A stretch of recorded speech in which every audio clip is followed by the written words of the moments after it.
আসসালামু আলাইকুম ওয়া রাহমাতুল্লাহি ওয়া বারাকাতুহু। লেডিস অ্যান্ড জেন্টলম্যান, আমি এই লেকচারে ডিজায়ার আন্ডার দ্য এলমস এই নাটকটির একটি প্রশ্ন আলোচনা করতে যাচ্ছি।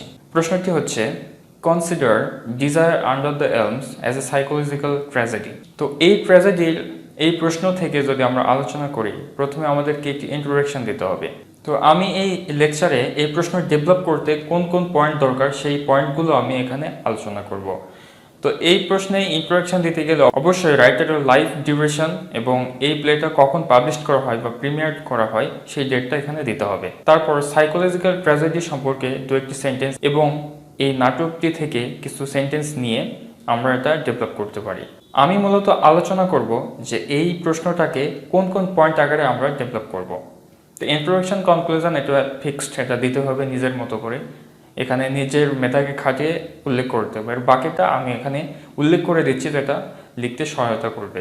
তো প্রথম পয়েন্ট এখানে দিতে হবে যেটা হচ্ছে সাইকোলজিক্যাল প্লে, অর্থাৎ সাইকোলজিক্যাল প্লে কাকে বলা হয় এটার একটা সংজ্ঞা সুন্দরভাবে দিতে হবে। সাইকোলজিক্যাল প্লে কি এবং কিভাবে এসেছে, এর উৎপত্তি কোথায়, কেন এসেছে, আর এটার সংজ্ঞা একটা দিতে হবে।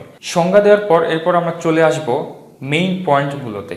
তো প্রথম পয়েন্ট হচ্ছে সাইকোলজিক্যাল প্লের প্রথম পয়েন্ট যেটা আমরা উল্লেখ করব সেটা হচ্ছে মাইন্ড গেম, অর্থাৎ মাইন্ড গেম নিয়ে এখানে কি বলা হয়েছে প্লেটাতে সেটা আমরা উল্লেখ করব। তো মাইন্ড গেমের কথা যদি আমরা বলি, তো এখানে বলতে গেলে ইফ্রেম ক্যাবোর্ড থেকে শুরু করে বিভিন্ন যেই মেজর ক্যারেক্টার আছে সেই ক্যারেক্টার্সগুলোর তাদের যে মাইন্ড গেম, মনে কি খেলা তারা খেলতেছিল, যে ষড়যন্ত্র বা বিষয়গুলো, এগুলো যদি আমরা তুলে দিই তাহলে কিন্তু এই পয়েন্টটা ডেভেলপ হয়ে যাবে। আমি ছোট্ট করে একটি উদাহরণ দিয়ে দিই এখান থেকে। এই নাটকে বিশেষ করে রাইটার দুইটি ক্যারেক্টারকে মাইন্ড গেমের ওপর জোর দিয়েছেন। সেই দুইটি ক্যারেক্টার হচ্ছে ইবেন এবং অ্যাবি পুতনাম, অর্থাৎ হিরো এবং হিরোইন এই প্লেটার। তো আমরা এখানে দেখব যে ইবেন কিভাবে মাইন্ড গেম খেলেছে। তো আমরা এখানে দেখব ইবেনের মাইন্ড গেমটা কেমন। তো আমরা নাটকের শুরু থেকে শেষ পর্যন্ত দেখতে পাই যে ইবেন কিন্তু তার পিতার উপর একটি প্রতিশোধ নিতে চায়। সেই প্রতিশোধটা হচ্ছে যে ইবেন মনে করে তার পিতা তার মাকে কঠোর পরিশ্রমের এই টেন্ডেন্সি থেকে তাকে মেরে ফেলেছে, যার কারণে ইফ্রেম ক্যাবোর্ড অর্থাৎ ইবেনের পিতার ওপর সে কিন্তু প্রতিশোধ নিতে চায়। এদিকে আমরা যদি অ্যাবি পুতনাম বা নায়িকা অ্যাবির দিকে যদি তাকাই, তো এখানে আমরা দেখতে পাবো অ্যাবি কিন্তু 75 বছর বয়সী একজন বৃদ্ধকে বিয়ে করেন। তার মূলে ছিল তার ফিনান্সিয়াল সিকিউরিটি এবং তার কিন্তু একটি বাড়ি পাওয়ার শখ। এই শখ থেকে তিনি কিন্তু 75 বছর বয়সী একজন পুরুষকে বিয়ে করেন, বৃদ্ধ যিনি, আর তার বয়স কিন্তু ছিল মাত্র 35 বছর। তো অ্যাবি এখানে মাইন্ড গেম কিভাবে খেলে, অ্যাবি চাচ্ছিল যে বাড়িটার পুরো মালিকানা সে নিজে হবে, সেজন্য সে চাচ্ছিল ইবেনকে এই বাড়ি থেকে সরাতে বা যে কোনো মূল্যে এই ক্যাবোর্ডের কাছ থেকে বাড়ি এবং ফার্মাসিটি লিখে নিতে। তো অ্যাবি যখন এই কথাটা ক্যাবোর্ডকে জানায়, ক্যাবোর্ড তাকে বলে যে এই কাজটি করার জন্য অবশ্যই তোমাকে একটি ছেলের জন্ম দিতে হবে। ক্যাবোর্ড আর অ্যাবি এরা দুইজন মিলে একটি সন্তান প্রডিউস করতে পারলে তবে সেই উইলটি করে দিবে। তো সেক্ষেত্রে অ্যাবি ভালো করে জানে যে ইফ্রেম ক্যাবোর্ড 75 বছর বয়সী, তার দ্বারা একটি সন্তান প্রডিউস করা সম্ভব নয়। তো সেক্ষেত্রে সে চায় যে ইবেনের কাছ থেকে একটি সন্তান নিতে। তো এখানে অ্যাবি এবং ইবেন মিলে কিন্তু তারা ইলিগাল সম্পর্কে জড়িয়ে পড়ে এবং একটি সন্তান প্রডিউস করে। তো এখানে আমি মূলত দেখাতে চাচ্ছি ইবেন এবং অ্যাবির মাইন্ড গেমটা কেমন ছিল। তো সাইকোলজিক্যাল প্লেতে অবশ্যই একটি মাইন্ড গেম থাকবে ক্যারেক্টারগুলোর মধ্যে। তো এটা হচ্ছে একটি বৈশিষ্ট্য সাইকোলজিক্যাল প্লের। তো এখানে আমরা দেখতে পাচ্ছি মাইন্ড গেম আছে, সুতরাং এটি একটি সাইকোলজিক্যাল প্লে। এরপর আরেকটি পয়েন্ট আসে, সেটা হচ্ছে লনলিনেস, অর্থাৎ সাইকোলজিক্যাল প্লেতে লনলিনেসের ওপর জোর দেওয়া হবে। তো এই ট্র্যাজেডিতে প্রায় সবগুলো ক্যারেক্টার কিন্তু লনলিনেসে ভুগতে থাকে এবং সবচেয়ে বেশি যে ভুগতে থাকে সে হচ্ছে ইফ্রেম ক্যাবোর্ড। তো এই প্লেটার শেষে আমরা কিন্তু দেখতে পাই ইফ্রেম ক্যাবোর্ড সারা জীবনের জন্য একাকিত্বে ভুগতে থাকে, আর শুরু থেকে শেষ পর্যন্তই তিনি কিন্তু একই অবস্থায় থাকেন। তার মনের মধ্যে কি হচ্ছে সেটা কিন্তু তার কোনো স্ত্রী বা সন্তানকে বুঝতে পারে না, যার কারণে সে কিন্তু একাকিত্বের উপর নির্ভর করে জীবন পরিচালনা করে। আর তার এই একাকিত্বতা অন্যান্য চরিত্রগুলোকে কিন্তু মনস্তাত্ত্বিকভাবে ভাবতে সাহায্য করে বা বাধ্য করে। তো এটা হচ্ছে একটি গুরুত্বপূর্ণ বৈশিষ্ট্য। এরপর পয়েন্ট যেটি আসে সেটা হচ্ছে ইন্ট্রিক্স অফ দ্য ক্যারেক্টার্স, অর্থাৎ সাইকোলজিক্যাল প্লেতে অবশ্যই চক্রান্ত থাকবে। তো এই প্লেতে কিন্তু আমরা বিভিন্ন রকম চক্রান্ত দেখতে পাই, যেমন অ্যাবির চক্রান্ত একটি সন্তান পাওয়ার জন্য ইবেনের কাছ থেকে।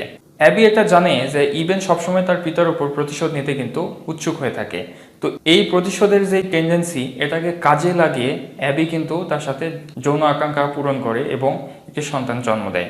অ্যাবি কিন্তু ইভেনকে বলে যে যদি তুমি তোমার পিতার স্ত্রীকে নিজের বিলাভেড বানাতে পারো, তাহলে কিন্তু তোমার মায়ের যেই মৃত্যুর প্রতিশোধ সেটা কিন্তু ক্যাবট বা তোমার পিতার উপর এটা কিন্তু প্রতিশোধ তুমি নিতে পারবে। তো এইভাবে অ্যাবি কিন্তু ইভেনের কাছ থেকে বাচ্চা প্রডিউস করার একটি পদ্ধতি বের করে নেয়, আর যার মাধ্যমে ইভেন কিন্তু এই ফাঁদে পা দেয়, আর এই ফাঁদে পা দিয়ে সে কিন্তু ইলিগাল সম্পর্কে জড়িয়ে পড়ে এবং শেষ পর্যন্ত তার চরিত্রটা আমরা দেখতে পাই একটি ট্র্যাজিক চরিত্রে পরিণত হয়।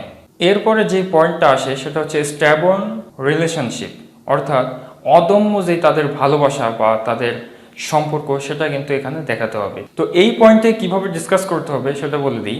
এই পয়েন্টে অ্যাবি এবং ইভেনের ভালোবাসাটাকে পূর্ণভাবে এখানে দেখাতে হবে। তো প্রথম দিকে অ্যাবি কিন্তু ইভেনের প্রতি ষড়যন্ত্র করে বাচ্চাটা নেয়, কিন্তু তার পরবর্তীতে অ্যাবি কিন্তু ইভেনের প্রতি খুব দুর্বল হয়ে পড়ে এবং তার যে প্যাশনটা ছিল, ষড়যন্ত্রমূলক প্যাশন, সেটা কিন্তু একবারে জেনুইন লাভে পরিণত হয়। এবং ইভেন প্রথম দিক থেকেই, নাটকের প্রথম থেকে অ্যাবির প্রতি নেগেটিভ ধারণা ছিল, কিন্তু এখানে বাচ্চা প্রডিউস করার পর সে কিন্তু অ্যাবিকে প্রচণ্ডভাবে ভালোবাসতে থাকে।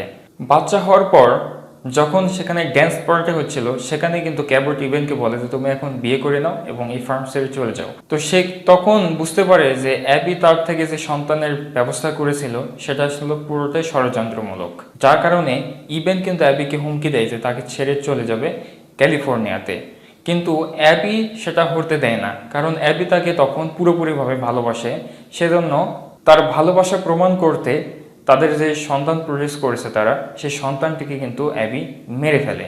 সে এটা বোঝাতে চায় যে তাদের ভালোবাসার মধ্যে কোনো কিছুই আসতে পারবে না, সে শুধু ইভেনকেই চায়, এটা সে প্রমাণ করতে চাচ্ছে।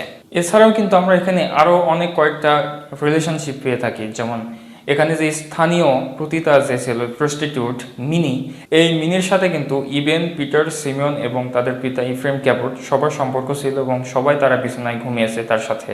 তো এখানে একসময় যখন ইভেনকে জিজ্ঞেস করা হয় যে তুমি কোথায় যাচ্ছ, বের হয়ে যাচ্ছ কোথায়, তখন কিন্তু সে বলে মিনির কাছে যাচ্ছে, অর্থাৎ সে পতিতার কাছে যাচ্ছে।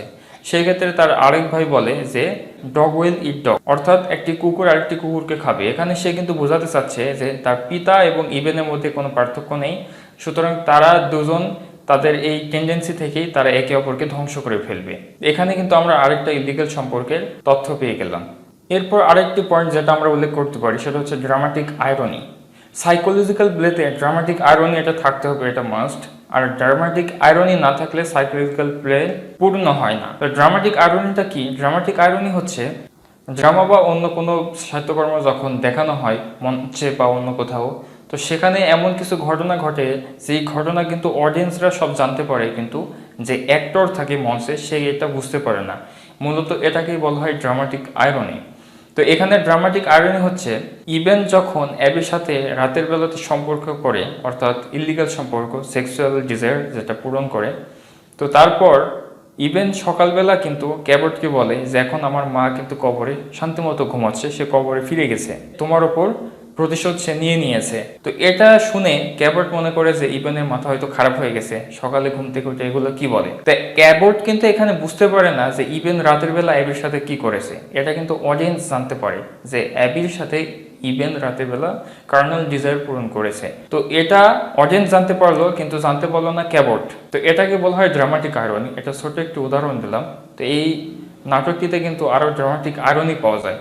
সুতরাং সব দিক থেকে মিলিয়ে দেখতে গেলে এই নাটকে একটি সাইকোলজিক্যাল প্লে হতে হলে যে পয়েন্টগুলো দরকার, সব পয়েন্টগুলো এখানে রয়েছে। সুতরাং আমরা এটাকে বলতে পারি এটি হচ্ছে সাইকোলজিক্যাল প্লে। তো প্রশ্ন পূরণ করার জন্য সর্বশেষে একটি কনক্লুশন দিতে হয়, এটা নিজের ভাষায় নিজ মতো করে পুরো প্রশ্ন থেকে সামারি আকারে কিছু দু একটি সেন্টেন্স লিখে দিলে প্রশ্নটা কিন্তু কমপ্লিট হয়ে যায়। তো মূলত এই ছিল একটি প্রশ্ন, আর এই প্রশ্নের পুরোপুরি নোট কিন্তু আমাদের ওয়েবসাইটে আছে এবং আমাদের কাছে কল দিয়েও তোমরা এটা নিতে পারো। তো পুরোপুরি লেখা বা সবকিছু কমপ্লিট নোট পেতে হলে অবশ্যই আমাদের স্ক্রিনে দেখানো নাম্বারটিতে কল করে নোটটি নিতে পারো, যাতে করে পড়তে কোনো অসুবিধা না হয় এবং সময় নষ্ট না হয়। যার কারণে এই ব্যবস্থা করা হয়েছে, তোমরা চাইলে নোটগুলো সংগ্রহ করতে পারো।